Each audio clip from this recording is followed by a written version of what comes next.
Salve galera, o tema do vídeo de hoje é comunista e tem coisas?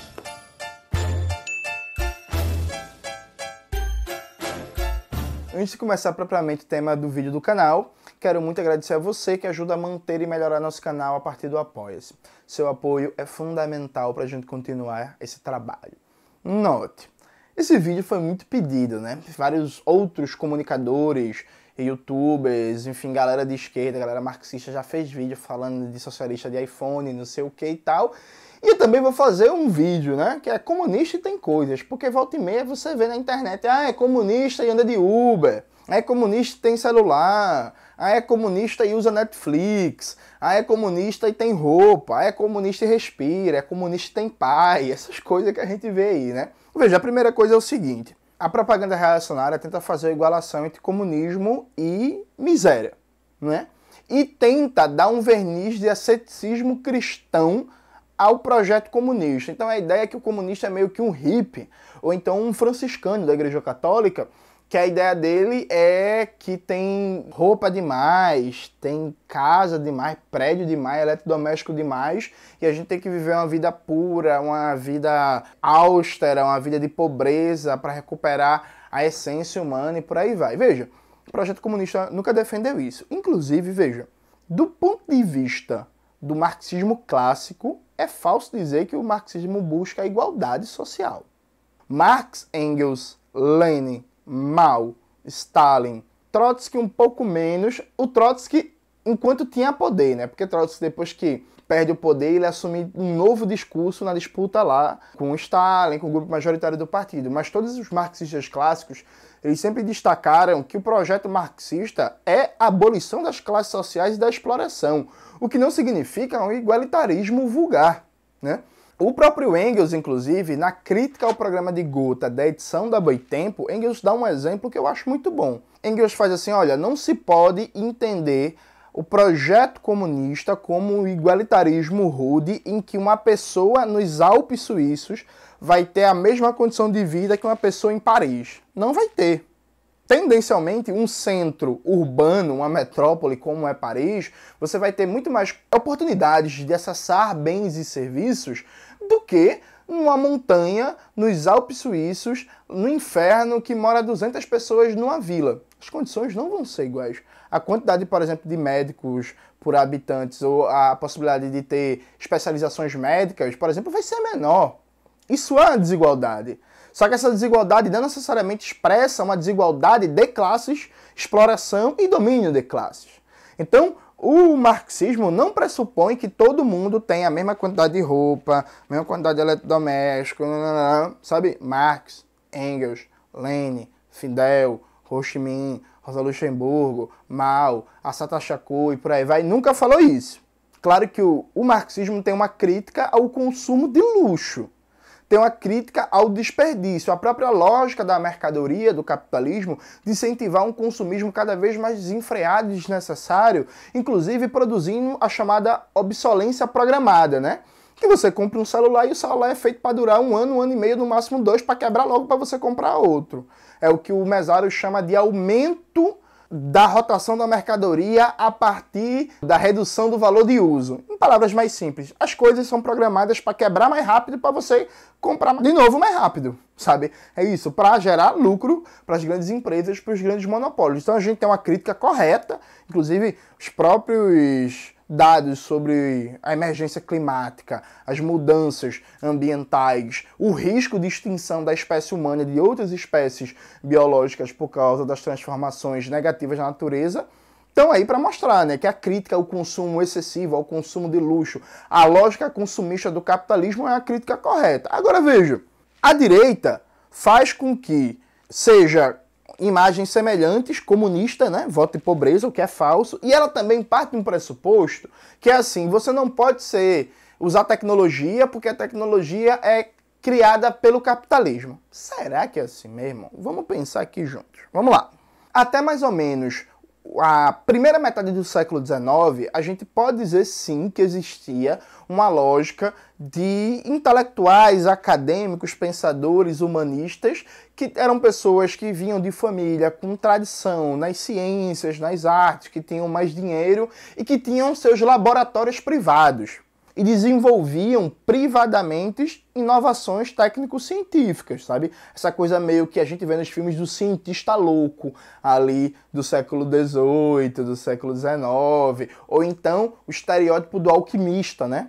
Que é o pensador que ficava na sua casa trancado lendo livros e fazendo experiências com substâncias químicas para descobrir novas fórmulas, novos medicamentos, novas substâncias e por aí vai. Só que da virada, mais ou menos dos anos de 1840 em diante, essa dinâmica vai cada vez mais sumindo e as empresas vão incorporando departamentos de pesquisa, departamentos de desenvolvimento, contratando cada vez mais engenheiros, cientistas, e é parte do processo produtivo o desenvolvimento de inovações produtivas, novas máquinas, equipamentos, processos de produção, linhas de montagem, novos produtos e por aí vai. E o processo de desenvolvimento técnico é acoplado dentro de uma lógica de produção capitalista em larga escala, a partir da dinâmica da própria fábrica, das universidades públicas e da própria política do Estado, via agências de fomento à ciência, à pesquisa, organização de ministérios da educação, sociedades científicas nacionais, arquivos nacionais, bibliotecas nacionais, incentiva simpósios científicos e por aí vai. Ou seja, especialmente a partir de 1870, a produção científica tecnológica já está organizada em larga escala. Está organizada em larga escala, como toda e qualquer produção, a partir do uso da força de trabalho, da classe trabalhadora. Porque veja, engenheiros, técnicos, cientistas, químicos, físicos, matemáticos e por aí vai, são da classe trabalhadora, né?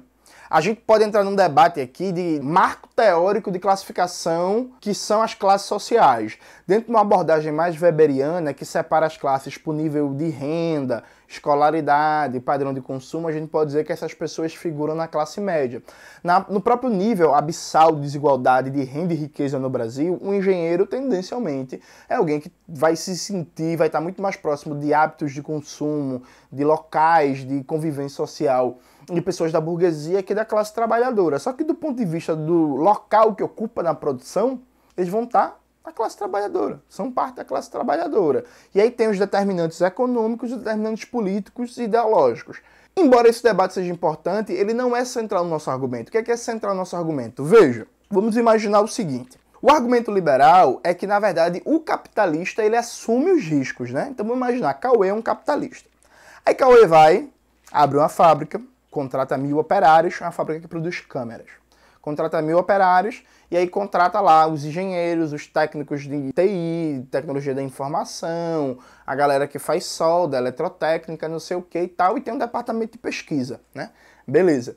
Que vai produzir novos modelos de máquinas, inovação, de lente, de enquadramento, de iluminação e a porra toda. Massa. Cauê tá assumindo um risco, fazendo um investimento que pode dar errado? Sim, tá. Beleza. Então o argumento liberal tá certo? Não. Porque vamos imaginar, Cauê tem o capital e quer abrir essa fábrica de câmeras de filmagem. Beleza. Se não tiver nenhum trabalhador para produzir isso, para fazer a pesquisa, porque a pesquisa é a produção do processo produtivo de novas tecnologias, Cauê vai produzir essa máquina nova, essas novas tecnologias? Não. Mas vamos imaginar que Cauê morreu, comeu uma azeitona, entalou e morreu. Aí os trabalhadores decidem tomar conta da fábrica e continuar com a fábrica produzindo em autogestão. A fábrica vai continuar produzindo novas tecnologias com aquele departamento de pesquisa, com aqueles trabalhadores? Sim. Então, qual é o fator imprescindível? É o patrão ou são os trabalhadores? São os trabalhadores. Então veja, o Steve Jobs, ele não criou porra de celular nenhum não, viu? Sabe? É isso. Aquele menino lá dos carrinhos, como é que é? Elon Musk, ele não criou carro, nem tecnologia nenhuma não, viu? Assim, quem faz isso é os trabalhadores qualificados, os cientistas, os engenheiros, inclusive os próprios trabalhadores com baixa qualificação, porque na fase toyotista da produção capitalista, é muito comum se montar ciclos de qualidade de trabalhadores do chão de fábrica que vão fazer sugestões de mudanças no processo produtivo, de inovação, de mudanças nos produtos e que ajudam e muito no desenvolvimento de novas tecnologias. É o que alguns sociólogos do trabalho chamam de captura do conhecimento e da subjetividade da classe trabalhadora no processo produtivo. Ou seja, os trabalhadores que produzem um carro, eles conseguem perceber no próprio processo de produção as possíveis falhas do carro, necessidade de melhoramento, possibilidades de desenvolvimento científico-técnico e vão dando sugestões, trabalhando em conjunto com os departamentos de pesquisa para melhorar aquele produto. Ou seja, o elemento que é imprescindível para a produção científico-técnica é a classe trabalhadora, não é o capitalista. Alguém pode dizer assim, Jones, mas os trabalhadores só estão produzindo tecnologia porque um capitalista abriu a fábrica. Veja, na verdade não, porque, por exemplo, a Petrobras é uma empresa pública. Até o golpe de 2016 e o processo de desmonte da Petrobras, né, com o governo golpista do Michel Temer, a Petrobras era a empresa brasileira responsável por maior nível de inovações no processo produtivo, empresa pública. Assim como a Telebrás tinha um departamento de pesquisa reconhecido no mundo todo, que inclusive tinha pesquisas de vanguarda na área da internet. Assim como a Eletrobras. Assim como, inclusive, voltando para a Petrobras tinha uma faculdade da Petrobras que era referência na produção de conhecimento, mão de obra ultra qualificada e que foi desmontada, né, no governo Temer e no governo Bolsonaro. Assim como a China, que tem mais de 80 mega empresas públicas, né, do tamanho da Petrobras ou maiores, que são empresas públicas, não privadas, inclusive muitas delas com participação ativa dos trabalhadores na gestão e que é produtora de tecnologia. Assim como não existe produção de tecnologia sem a participação ativa do financiamento público e da universidade pública. E quando a universidade não é pública, o financiamento público para a universidade privada. Não acreditem em Jones Manuel, que é comunista, né? Acreditem na Mazzucato. Tá aparecendo no livro aqui, O Estado Empreendedor. A Mazzucato é uma keynesiana e ela mostra que a maioria das inovações do mercado privado, na verdade, são frutos de projetos de pesquisa de longo prazo financiados pelo poder público e pelas universidades públicas. Também não acreditem em Jones Manuel, que é comunista. Acreditem no sul-coreano que escreveu o livro Chutando a Escada, que está aparecendo aqui, que mostra que as políticas de inovação industrial e desenvolvimento científico-técnico dependem ativamente de uma política de planejamento e intervenção estatal do setor público para terem êxito. Essa ideia de não, o Steve Jobs estava lá na garagem, né? Estava lá na garagem jogando Mario, jogando Sonic. De repente, um belo dia, ele foi lá e teve a ideia. Eita, vou criar o iPhone.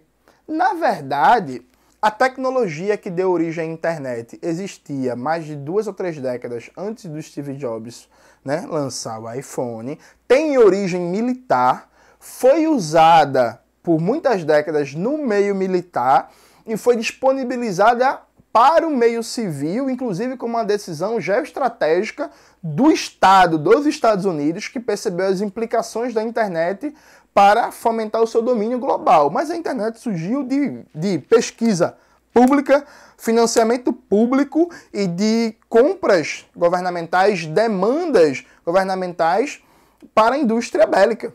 Não existe desenvolvimento científico-técnico, um sistema nacional de inovação robusto sem uma fortíssima política estatal. O curioso é que se você parar para pegar um ranking de países que têm maior protagonismo, por exemplo, na geração de patentes, vocês vão ver que uma das características desses países é que o setor de educação superior, ensino técnico e pesquisa e desenvolvimento ou é todo estatal, ou as universidades privadas têm larguíssimo programa de financiamento estatal e estrita cooperação com os órgãos estatais de financiamento e fomento à pesquisa.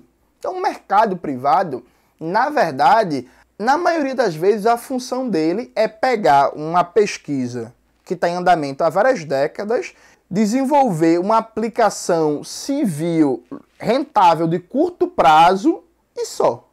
É muito mais, inclusive, ajudar na circulação tecnológica de uma tecnologia já em desenvolvimento, já em uso, inclusive, como é o próprio caso da internet, do que qualquer outra coisa. Então, veja, seja do ponto de vista filosófico, não tem problema nenhum ser comunista, gostar de tomar uma cerveja melhor, gostar de tomar um vinho melhor, de querer um conforto, sabe, de não ser hippie. E aí, nada contra os hippies, viu, gente? Sabe? Enfim, é só uma figura de ilustração aqui. Do ponto de vista filosófico não tem um problema, do ponto de vista filosófico mais profundo. O projeto comunista não defende nenhum tipo de igualitarismo cristão, a gente defende a abolição das classes sociais, viu? Mas, inclusive, falta... É porque o pessoal não lê, é foda, né? O próprio Marx, na crítica ao programa de Gotha, ele critica aqueles que tratam o socialismo enquanto fase de transição como o reino da igualdade. Porque o próprio Marx fala, veja, ó, uma família operária tem 2 filhos, outra família operária tem 4 filhos. As necessidades deles são desiguais. A família que tem 4 filhos vai precisar de mais comida, vai precisar de mais roupa, vai precisar de uma casa maior, de maneira confortável, sabe? Então, não faz sentido imaginar que essas 2 famílias com necessidades diferentes vão ter o mesmo tipo de acesso. Isso seria, inclusive, desigualdade, não igualdade. O projeto comunista defende a abolição das classes sociais, o que vai tender cada vez mais a uma igualdade substancial do ponto de vista das condições materiais. Só que essa igualdade substancial não vai ser absoluta. E que bom que não vai ser, sabe? Que bom que não vai ser. Que bom que vai continuar existindo espaço para as individualidades, para os talentos, para os esforços. Porque, veja, eu sendo muito sincero com vocês, eu não quero ser rico. Eu acho que deve dar muito trabalho, tá ligado? Eu não tenho pretensão nenhuma em ser rico, eu não quero ser rico. Eu quero ter meu dinheiro pra viver enquanto a gente não conquista o poder, né? A gente viver legal, ter um dinheirinho pra viajar, pra tomar uma cerveja, pra ir numa praia, pra garantir uma velhice tranquila pra minha mãe. Eu não quero ser rico, suave. Mas tem algumas pessoas que, por exemplo, vão querer ter condições melhores que a minha. Por exemplo, tem pessoas que têm um sonho de ter um carro. Eu não tenho. Tenho nem carteira de motorista, tá ligado? Embora goste de Velozes e Furiosos. Então, veja, aí numa sociedade socialista, eu seria obrigado a ter necessariamente, estritamente as mesmas condições, por exemplo, que Cauê, que gosta de carro, gosta de moto? Não. Cauê pode ter o carro dele. Tá rindo aí de quê, miséria? Ei, para de rir, Dominique Toretto. Então, veja, Cauê pode querer ter um carro dele. Eu não quero ter um carro, percebe? Então, assim, não faz sentido, nenhum socialista, nenhum líder revolucionário nunca falou, vai ser todo mundo igual, fechadinho, não sei o quê. Tirem isso da cabeça. A gente é contra, recapitulando, o consumo de luxo, a gente é contra o consumo supérfluo, a gente é contra o consumo desnecessário. Alguém pode se perguntar, mas Jones, quem é que define o que é supérfluo? Quem é que define o que é desnecessário? Porra, me parece muito óbvio. Por exemplo, precisa estar dando rolezinho na Lua, fazendo turismo, jatinho no espaço? Não. Precisa produzir carro, trocar de carro todo ano, produzir um carro para ficar trocando direto? Não. Precisa produzir um celular para quebrar e trocar de celular todo ano? Também não. Assim, sabe? Precisa ter 50 sapatos? Porra, também não. Sabe? São coisas meio óbvias, não é? Não, cada um só vai ter 3 camisas. Porque...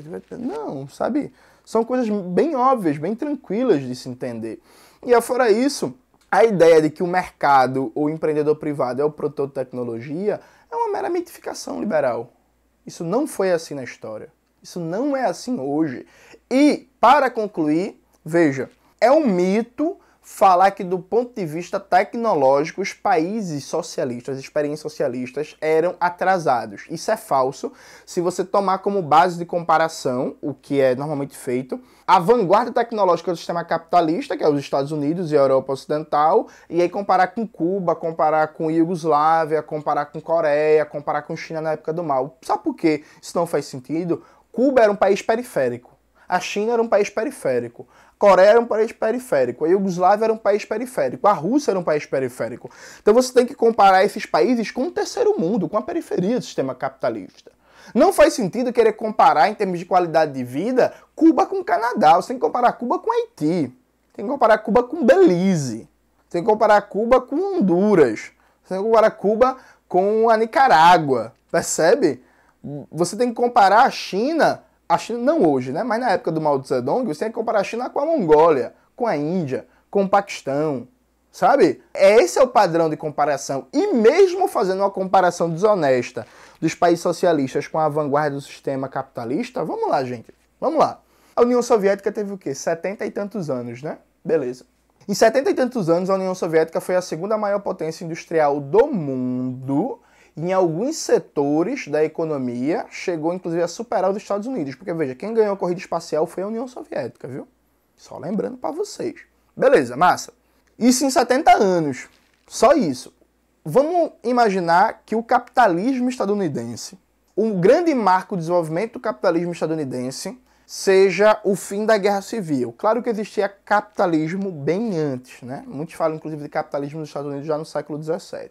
Mas vamos imaginar que na segunda metade do século XIX, o marco do capitalismo.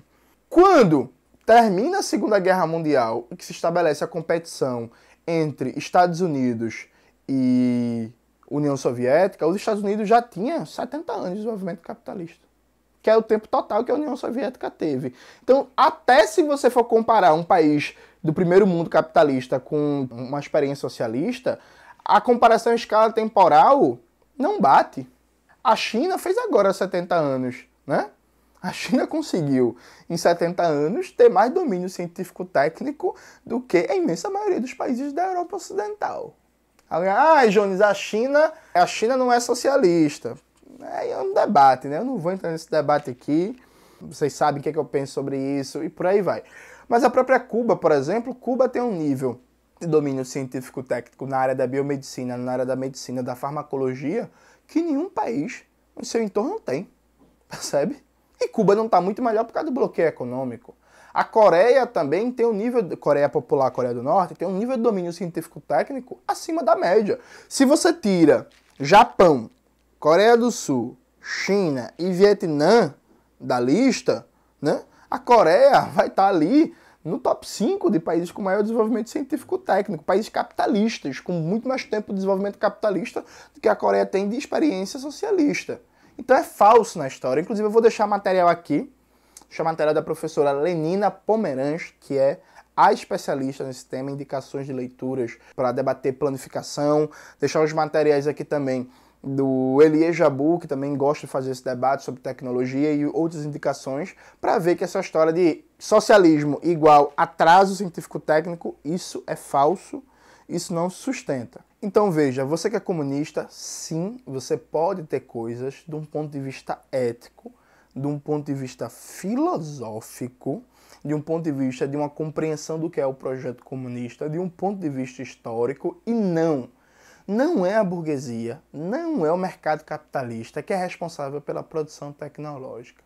A produção tecnológica que existe no mundo, hoje existe graças à classe trabalhadora, que é responsável por essa produção, e graças fundamentalmente a complexos nacionais públicos de fomento e financiamento de longo prazo de PID, de pesquisa e desenvolvimento. Porque sem isso, as forças do tal mercado não vão fazer. O mercado, sabe o que é o mercado?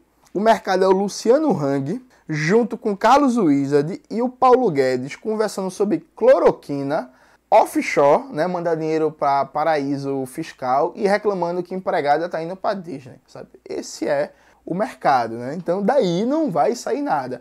Então sim, você é comunista, tenha coisas. O que a gente quer, inclusive, é que não falte o básico, o fundamental para a dignidade e desenvolvimento humano pleno para ninguém. A gente que quer acabar com toda e qualquer miséria e carência humana fundamental. A gente não defende a socialização da miséria, pelo contrário, a gente defende que a riqueza socialmente produzida seja apropriada pela sociedade. Então, quem não quer que você tenha coisas são os liberais. É isso, galera. Espero que vocês tenham gostado do vídeo de hoje. Não esqueça de se inscrever no canal, ativar o sininho, curtir, compartilhar. Olhar as camisas da Bolivariana, olha aí, você que é comunista já vai comprar uma coisa, olhar as camisas da Bolivariana, os cursos da classe esquerda, os cupons de desconto de livro, nossa lista do Telegram, tudo isso que você já sabe. Um beijo e até a próxima.